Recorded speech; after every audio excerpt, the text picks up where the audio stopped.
या देवी सर्वभूतेषु शक्तिरूपेण संस्थिता नमस्तस्यै नमस्तस्यै नमस्तस्यै नमो नमः। श्रीमद् देवी भागवत महापुराण पंचम स्कंद के अंदर पिछली कथा में आपने सुना था कि महिषासुर को मारने के लिए भगवती का प्राकट्य हुआ है। आज इस कथा के अंदर महिषासुर के मंत्रियों के साथ महादेवी की बातचीत होती है और न मानने पर देवी के द्वारा वास्कल और दुर्मुख नाम के राक्षस का मां भगवती वध करती है। तो आइए कथा को श्रवण करते हैं। व्यास जी ने बताया है, महाराज भगवती जगदम्बा श्रेष्ठतम स्त्री के रूप में विराजमान थी। मंत्री की बात सुनकर वे मुस्कुराकर बोली, मंत्रीवर, समस्त दैत्यों को मारने हेतु मेरा जन्म हुआ है। उस पापी महिषासुर से जाकर कहना, मूर्ख, इससे पहले कि मेरे बाण तेरे शरीर को छलनी कर दें, तू पाताल में चला जा। इसी में तेरी भलाई है। और उसे कह देना कि यदि उसके मन में युद्ध करने की इच्छा हो रही हो तो अभी अपने संपूर्ण महाबली वीरों के साथ मेरे सामने आ जाए और मुझसे युद्ध करे। मंत्री राजा महिषासुर के पास लौट गया। राजा से बोला, राजन, सिंह पर बैठी हुई वह देवी वास्तव में बहुत ही सुंदर है, परंतु वह सुंदरी असीम बल के अभिमान में चूर है।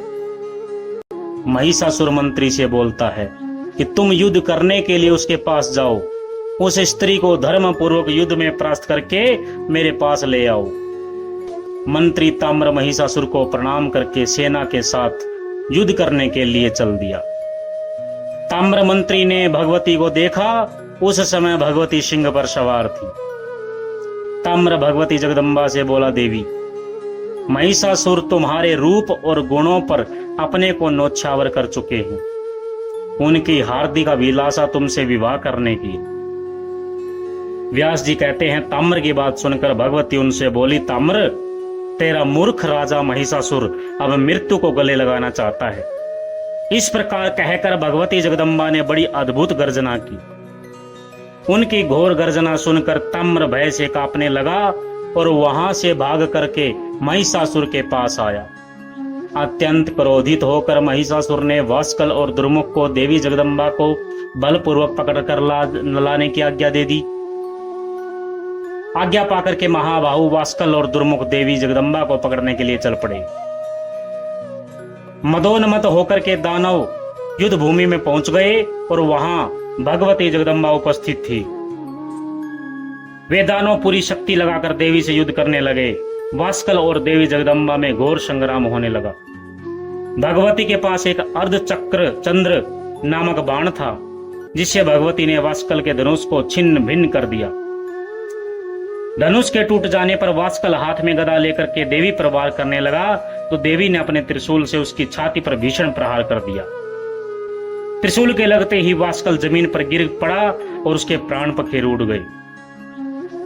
वास्कल के मर जाने पर अत्यंत अशक्तिशाली दुर्मुख देवी से युद्ध करने के लिए आगे बढ़ा। अब भगवती अंबिका और दुर्मुख दोनों में घमासान युद्ध होने लगा और भगवती जगदम्बा ने अपने तीखी तलवार से मुकुट सहित दुर्मुख का मस्तक धड़ से अलग कर दिया और वह भी मां भगवती के द्वारा जमीन पर गिर पड़ा और उसके प्राण पखेरु उड़ गई।